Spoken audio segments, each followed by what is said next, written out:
Video I'm going to show you how you can enable or disable the voice chat on ArcWriter. So if you find the video helpful, don't forget to subscribe and like it.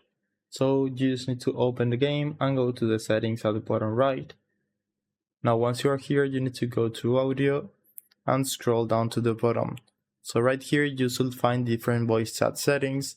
So if you want to enable it, just turn it on or off, and then you can configure more things.